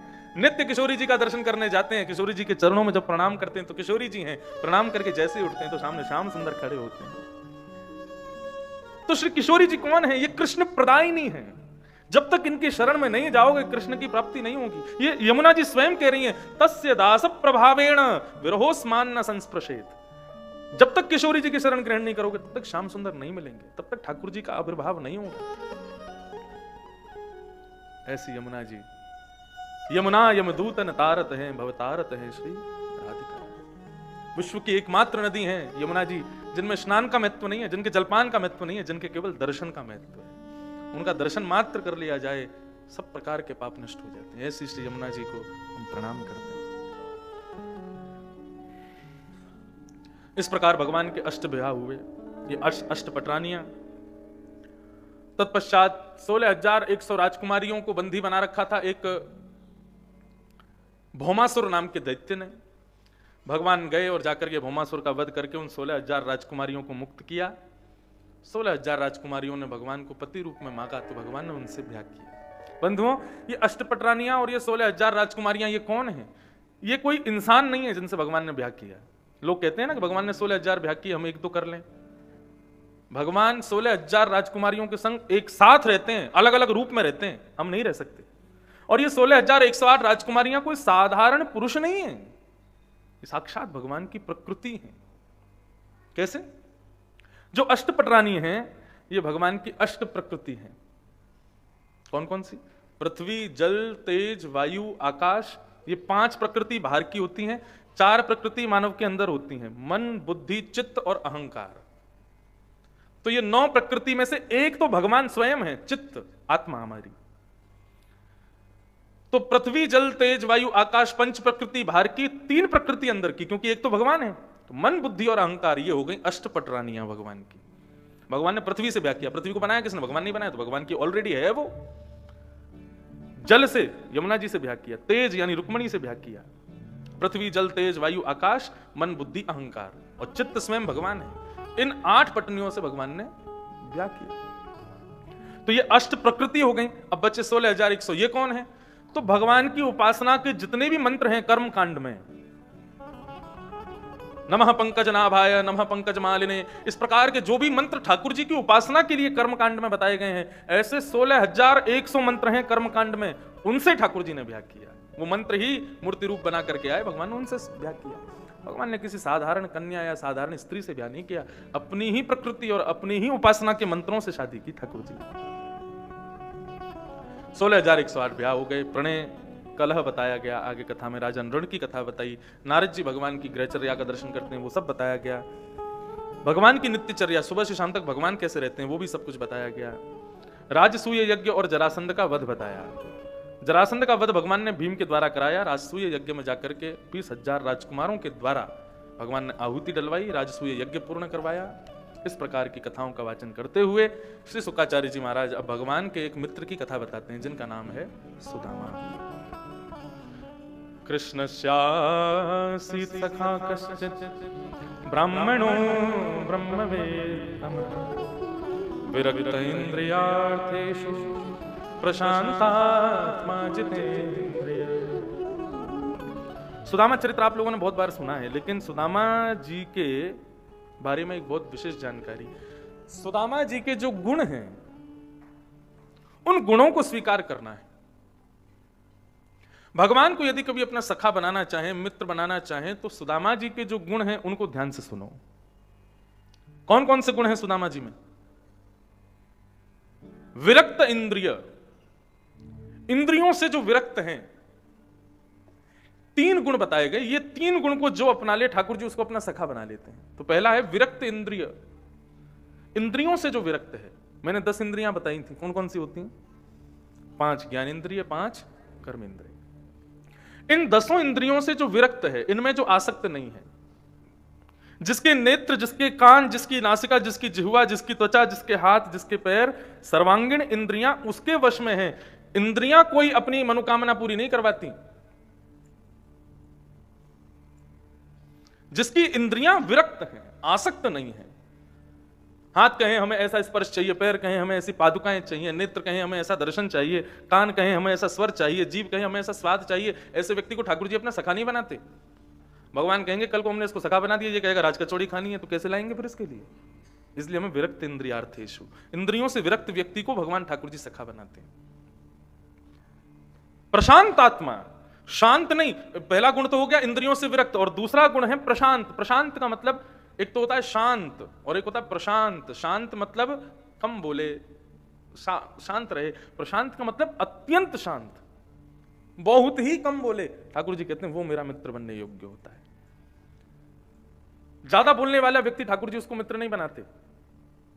एक बालक मेरे से बोला, तो आपको तो ठाकुर जी कभी मित्र नहीं बनाएंगे, 4 घंटा नॉन स्टॉप बोलते ही रहते हो आप। ऐसा बोलना नहीं, जो संसारी चर्चा ना करे, जब अपना मुख खोले तो हरी चर्चा करे, बस ऐसा प्रशांत व्यक्ति ठाकुर जी उसको मित्र बनाते हैं। तो पहला गुण इंद्रियों से विरक्त हो, दूसरा गुण प्रशांत हो, और तीसरा गुण जितेंद्रिय, जिसकी इंद्रियों पर उसकी विजय, इंद्रियां भगवत भजन में लगी हो, इंद्रियां केवल और केवल ठाकुर जी को चाहती हो, जिसकी इंद्रियां ठाकुर जी के अलावा किसी और की कामना ना करती हो, ऐसा जितेंद्रिय, ये 3 गुण जिसमें, उसको ठाकुर जी अपना सखा बनाते हैं। पहला विरक्त इंद्रिय, दूसरा प्रशांत आत्मा, तीसरा जितेंद्रिय। ये 3 गुण देख करके ठाकुर जी अपना सखा बनाते हैं। और ये 3 गुण किसमें है? श्री सुदामा जी में। एक ही गुरु के 2 शिष्य, सुदामा और कृष्ण। एक अत्यंत धनवान सोने की नगरी का राजा, और एक ऐसी परनकुटी में रहता है कि बारिश हो जाए तो कमर कमर तक जल भर जाता है। सुदामा जी, ये कैसे संभव हो सकता है? अगर ऐसा है तो गुरु कृपा से तो विश्वास उठ जाना चाहिए। एक शिष्य पे इतनी ज्यादा, दूसरे पे बिल्कुल भी नहीं। परंतु मैं अपनी कथा में कहा करता हूं कि ये जो द्वारिका नगरी के राजा ठाकुर जी बने ना, स्वर्ण की नगरी के राजा ठाकुर जी बने ना, और तीसरी बात, बहुत बड़ी बात कहता हूं, लक्ष्मीपति जो ठाकुर जी बने ना, ये सुदामा जी की देन है ठाकुर जी। भृगु ऋषि पहुंचे सांदीपनी गुरुकुल में, और गुरु माने 2 पोटली चने की रख दी थी। सुदामा जी और कृष्ण दोनों वन में जाएंगे, जाकर के इन चनों को खाएंगे। लेकिन भृगु ऋषि भिक्षा मांगने के लिए जब पहुंचे, उन्होंने कहा माते भिक्षाम देही, तो गुरु मां ने देने से इनकार कर दिया। बोले कि आप कल आ जाइएगा, अभी आज तो कुछ भी नहीं है गुरुकुल में। भृगु ऋषि थोड़ा दूर गए, मन में सोचने लगे इतना बड़ा गुरुकुल, इतने बालक पढ़ते हैं, यहां पर देने के लिए कुछ भी नहीं था अन्न के रूप में। नेत्र बंद करके विचार किया तो 2 चने की पोटलियां भृगु ऋषि को दिख गई अपनी दिव्य दृष्टि से। कमंडलू से जल हाथ में ले लिया, बोले गुरु मां, जिन बच्चों के लिए तुमने ये चने की पोटलियां बचा के रखी है ना, मैं श्राप देता हूं वो लक्ष्मीहीन हो जाएंगे इसको खाते। इसका सेवन करते ही उनके सदा सर्वदा के लिए लक्ष्मी उनका परित्याग कर देगी। सदा सर्वदा के लिए, जैसे आज आपने मुझे जरा से अन्न के लिए मना कर दिया ना, ऐसी जरा से अन्न के लिए वो तरसेगा जो इनको पाएगा। भृगु ऋषि ये बात कहकर के श्राप दे ही रहे थे, वहीं झाड़ के पीछे सुदामा जी तुलसी तोड़ रहे थे। सुदामा जी ने सुन लिया, तुलसी को प्रणाम किया, सूर्य नारायण को प्रणाम किया, समस्त देवों को प्रणाम करते हुए रुदन करने लगे।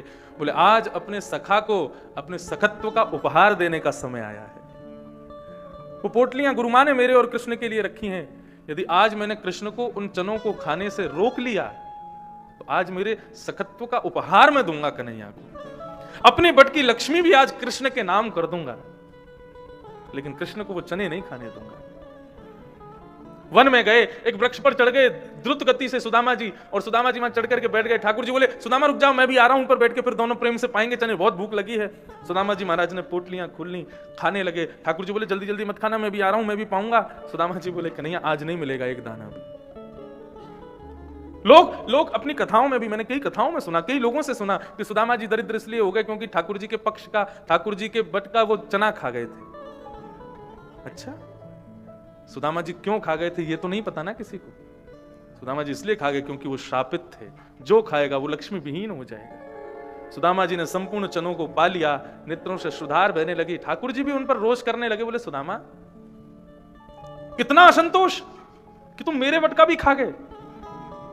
सुदामा जी ठाकुर जी के मुखमंडल को देख रहे हैं, नेत्रों से अश्रुधार बहा रहे हैं, बोले कन्हैया कैसे बताऊं मैं तुझे, अब तू सदा सर्वदा खुश रहना, सदा सर्वदा प्रसन्न रहना, मेरे हिस्से की जो लक्ष्मी है ना वो भी अब तुम्हारे पास रहेगी, तुम सदा प्रसन्न रहो।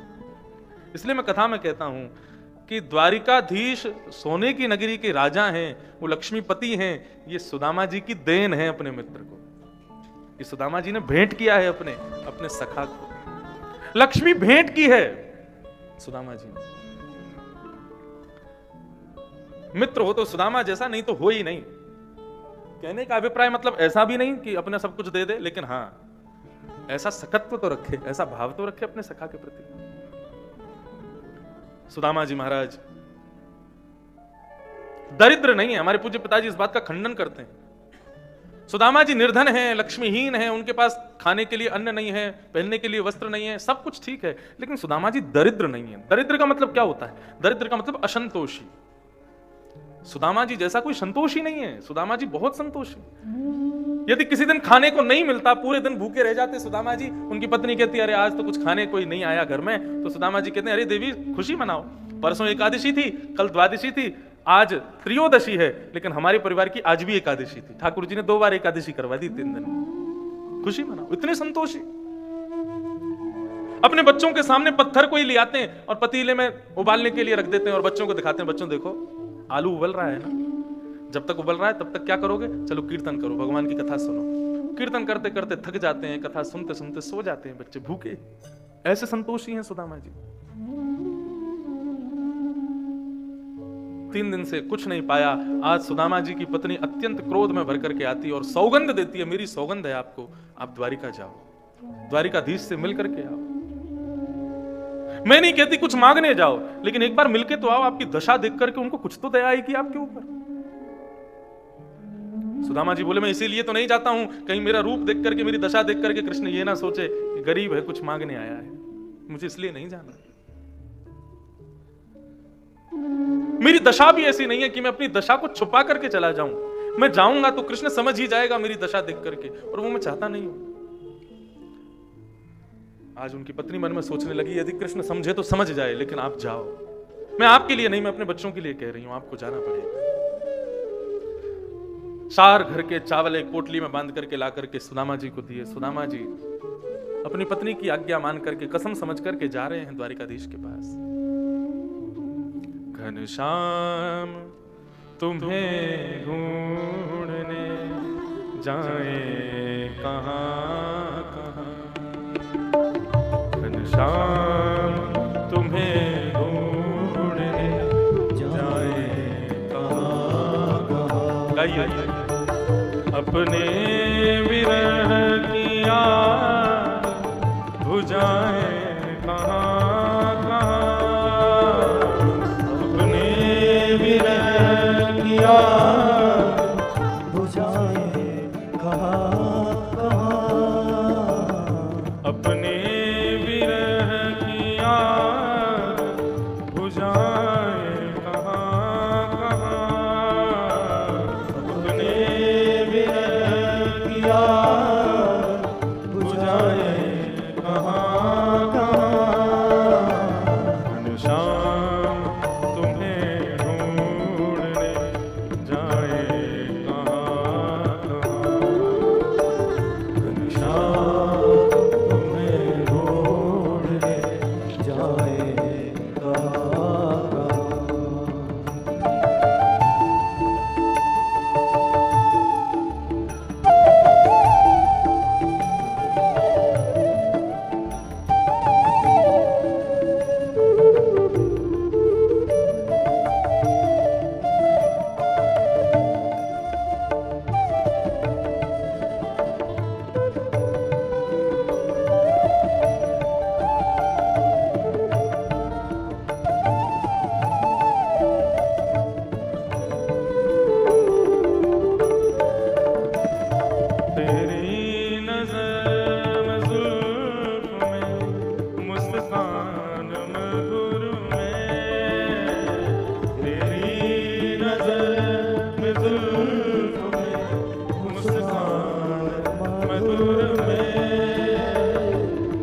मुस्कान मधुर में, उलझन है सब में तो छुड़ाए कहाँ, उलझन है सब में तो छुड़ाए कहाँ,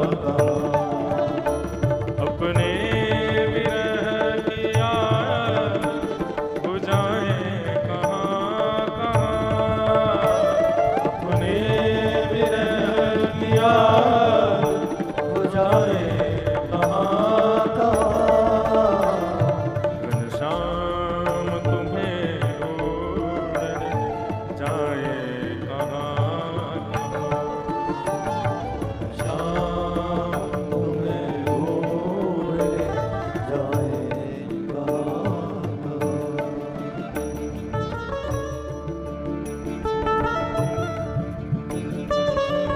सुदामा जी चलते जा रहे हैं, रास्ता भटक गए तो एक ही कोने में बैठ करके इंतजार कर रहे हैं, हे द्वारिकाधीश तुम कहाँ हो। वैसे तो हमारे हृदय में विराजमान हो, लेकिन प्रत्यक्ष देखने के लिए ना जाने कितनी दूरी और तय करनी पड़ेगी।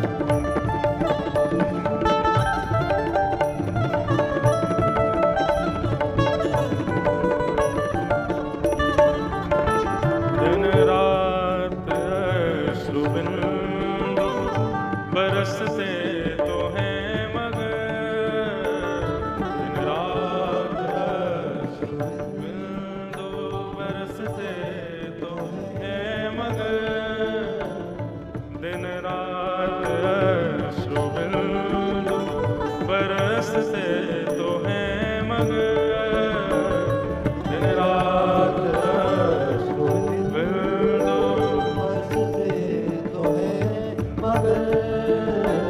सब तन में लगी आग है बुझाए कहाँ कहाँ, सब तन में लगी आग बुझाए कहाँ कहाँ, अपने विरह की आग बुझाए कहाँ कहाँ, अपने विरह की आग बुझाए कहाँ कहाँ, शाम तुम्हें ढूंढने जाए कहाँ कहाँ, शाम तुम्हें ढूंढने जाए कहाँ कहाँ, जाए कहाँ कहाँ। जाए कहाँ कहाँ।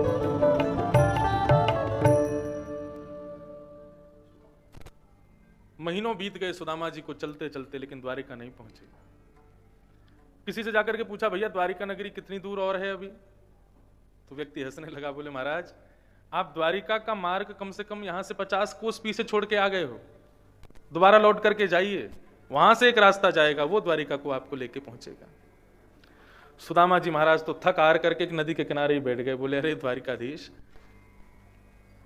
रस्ते भर रो रो कर हमसे पूछा पांव के छालों ने, रस्ते भर रो रो कर हमसे पूछा पांव के छालों ने, बस्ती कितनी दूर बसाली दिल में बसने वालों ने। वैसे तो ठाकुर जी तुम हमारे दिल में हृदय में रहते हो, लेकिन तुमने पता नहीं कितनी दूर तुमको जाना पड़ेगा देखने के लिए।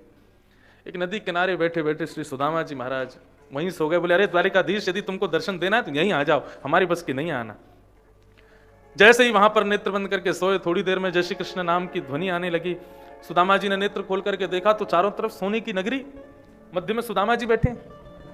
जय श्री कृष्ण जय श्री कृष्ण जय श्री कृष्ण नाम की ध्वनि सुनकर के सुदामा जी बोले भैया ये कौन सी नगरी है, हम तो एक नदी किनारे सोए थे, ये कहां पहुंच गए हम? तब बताया, बोले महाराज ये द्वारिका नगरी है।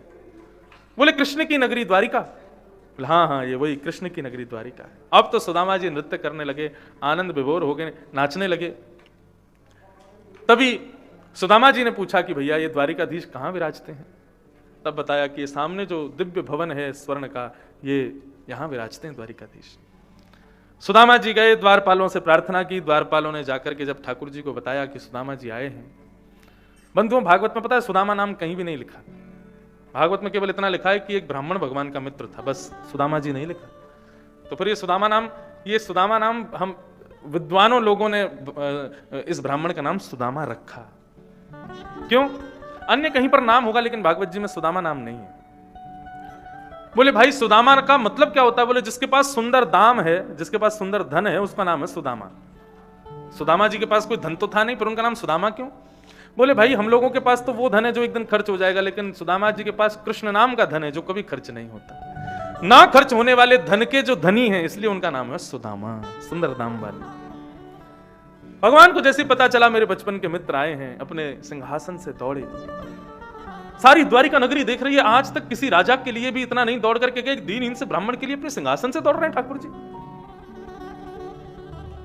बंधुओं, ये दीनहीन ब्राह्मण के लिए ठाकुर जी नहीं दौड़ रहे। भगवान इन 3 गुणों को देखते हैं सुदामा जी के अंदर, जो मैंने पहले बताए, विरक्त इंद्रिय, प्रशांत आत्मा और जितेंद्रिय। इन 3 इंद्रियों के धनी हैं सुदामा जी।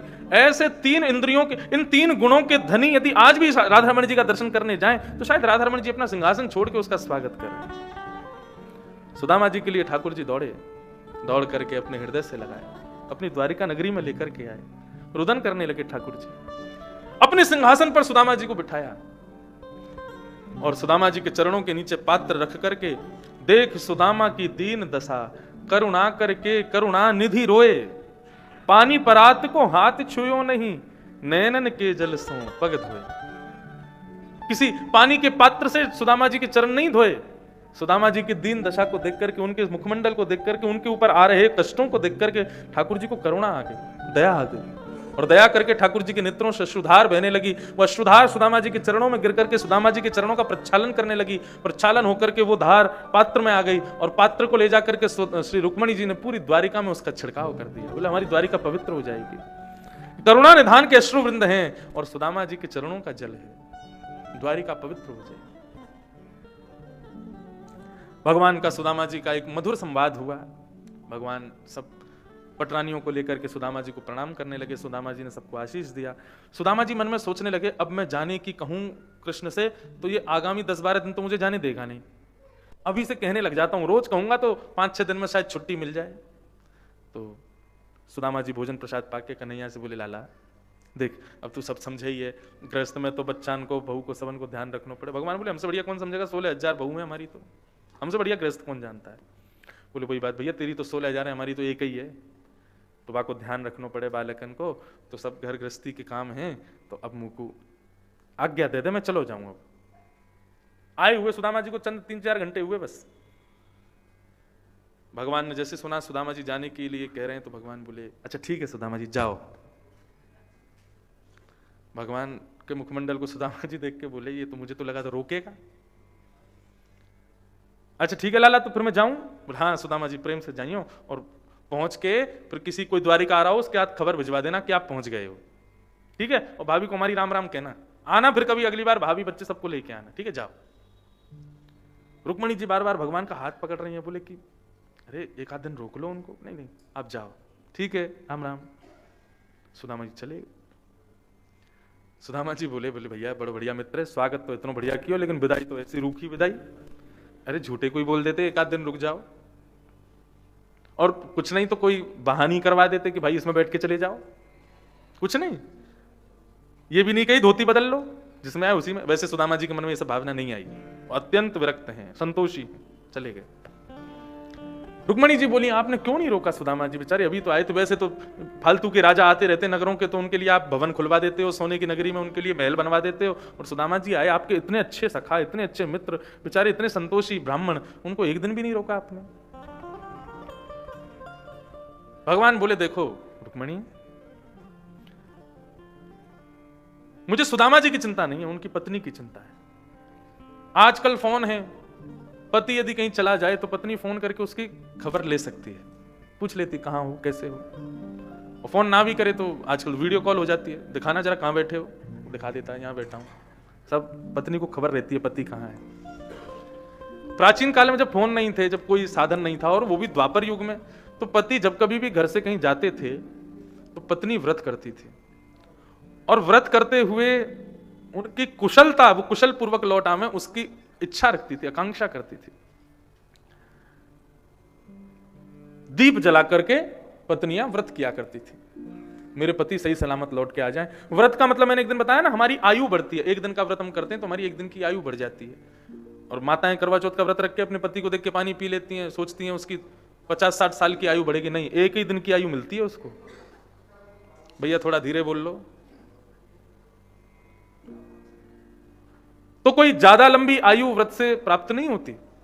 सब लोग सावधानी से सुनो, एक दिन का व्रत किया तो एक ही दिन की आयु प्राप्त होती है। तो सुदामा जी की जो गृहिणी हैं वो कब से व्रत करके बैठी हैं कि सुदामा जी सही सलामत आ जाएं, सुदामा जी कुशल पूर्वक लौट करके आ जाएं। तो द्वारिकाधीश को उनकी चिंता है, बोले सुदामा जी यहाँ 10-12 दिन और रुक जाएंगे, उनकी पत्नी भूखी प्यासी रहेगी वहां पे, इसलिए मैंने सुदामा जी को नहीं रोका कि वो चले जाएं। रुक्मणी जी बोली अब आप इतनी कृपा कर रहे हो तो फिर एक काम करो, अब आप उनसे पहले पहुंच करके जाकर के भाभी को अपने हाथ से कुछ पवा दो और सब व्यवस्थित करो। द्वारिकाधीश बोले ठीक है। अब तो सुदामा जी जैसे ही पहुंचे, सुदामा मंदिर देख डरे, यहाँ तो हती मेरी छोटी सी झुपड़िया, कंचल महल खड़े। लौट करके आए तो महाराज कंचल सोने के महल खड़े हैं। सुदामा जी देख करके जाने लगे, बोले कि भैया अब हम नहीं रहेंगे यहाँ पर, हमारे लिए द्वारिकाधीश ने क्या क्या कर दिया यहाँ पर। सुदामा जी की पत्नी आई, सुदामा जी अपनी पत्नी को देख के पहचान नहीं पाई, इतनी सुंदरी बनके, बढ़िया साड़ी बढ़िया सब कुछ पहन करके आई। सुदामा जी बोले अब एक काम करो, चांदी की बनाओ चटनी, सोने की बनाओ रोटी, प्रेम से पाओ, ठीक है, हम तो जाके भजन करेंगे भगवान का। सुदामा जी जैसे ही जाने लगे इतने में पीछे से आवाज आई, सुदामा जी रुको। पीछे मुड़ करके देखा तो द्वारिकाधीश वहीं खड़े हुए हैं। सुदामा जी के दोनों बालकों को गोद में लेकर के खड़े हैं। सुदामा जी कहने लगे अरे कन्हैया ये सब क्या लीला तुम्हारी, हमसे तो तुमने धोती बदलने की भी नहीं पूछी, हमारी बहू को आकर के सब कुछ दे दिया। बोले अरे सुदामा जी सब लीला है। बोले हमने आपसे कुछ मांगा नहीं तो आपने क्यों दिया। बोले मांगने वाले को तो तुच्छ देते हैं और जो कुछ नहीं मांगता उसको तो हम खुद को दे देते हैं, सब कुछ दे देते हैं। हे सुदामा जी आप मेरे अत्यंत प्रिय हो, मैं आपको सब कुछ दे दूंगा। इस प्रकार ये सुदामा जी का मंगल चरित्र भागवत में बताया गया। सुदामा चरित्र से यही सीख चाहिए कि ठाकुर जी से कभी कुछ इच्छा मत रखो। इच्छा उसके आगे रखी जाती है जिसको पता नहीं है कि हमें क्या चाहिए। भगवान को क्या पता नहीं है मुझे क्या चाहिए, तो हम बता करके क्यों उनको बोलते हैं कि ये दो। भगवान सदैव वो चीज सोच के रखे हमारे लिए जो हमारे लिए कुशल है।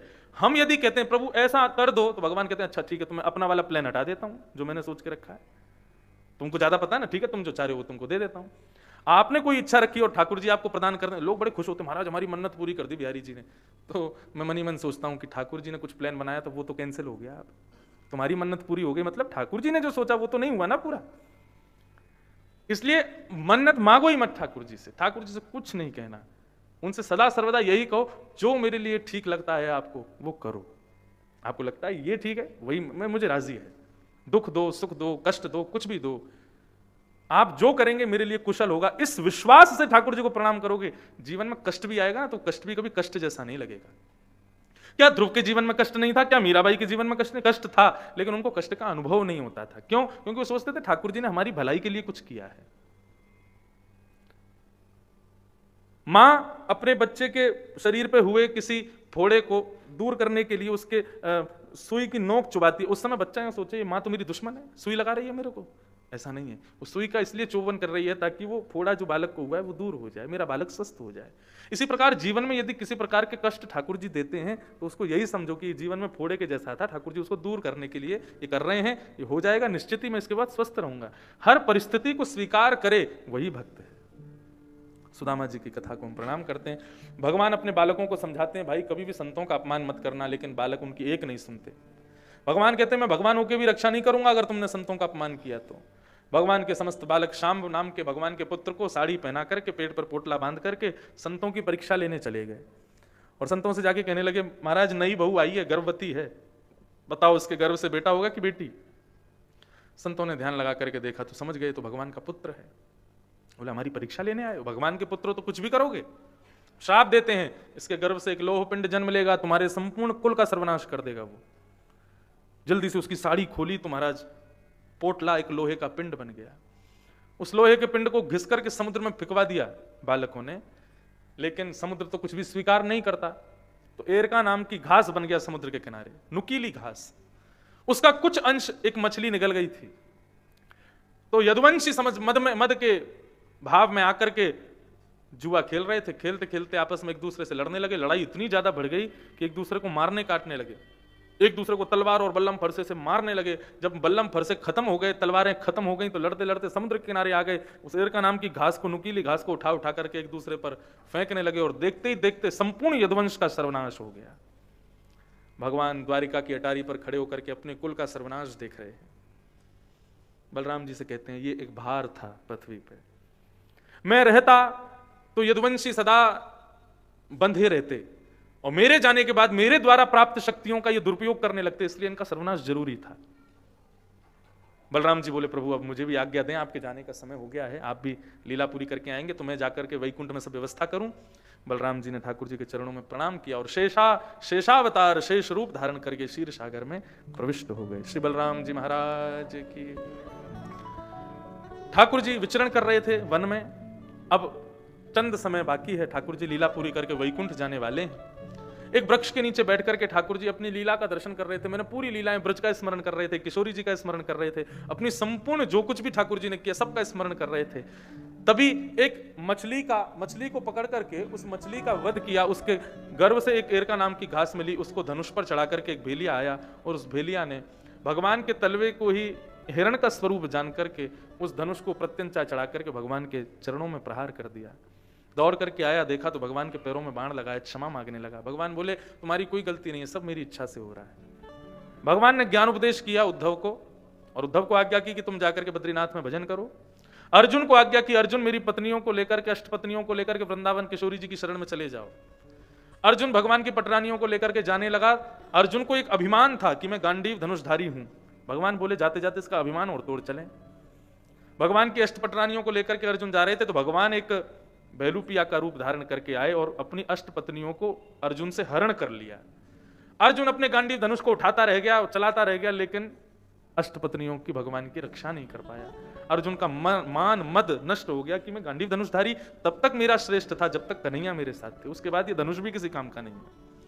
वही अर्जुन लौट करके जब हस्तिनापुर आए तो आकर के उन्होंने अपने सब भगवान के गमन की बात बताई। तो पांडवों ने परीक्षित को राज्य गद्दी पर बिठाया और समस्त पांडव स्वर्गारोहण को चले गए।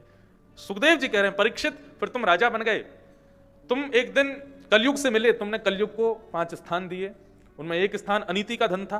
तुम लौट करके अपने राज्य में आए, आकर के तुमने एक मुकुट को पहना, वो मुकुट अनीति का था। उस मुकुट को पहनते कलयुग तुम्हारे मस्तिष्क में प्रवेश कर गया। तुमने शमिक ऋषि के गले में मरा हुआ सर्प डाल दिया। आज से ठीक 7 दिन पहले श्रृंगी ने तुमको 7 दिन में मरने का श्राप दिया। आज 7 दिन पूरे हो गए। तुमने संपूर्ण कथा का श्रवण किया।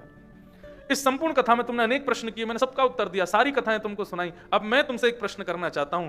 कुछ ही चंद मिनटों में तक्षक सर्प आके तुमको डस देगा, तुम्हारी मृत्यु हो जाएगी। मैं ये पूछना चाहता हूं, क्या तुम मरोगे या तुम्हारी मृत्यु होने वाली है? बस ये बताओ।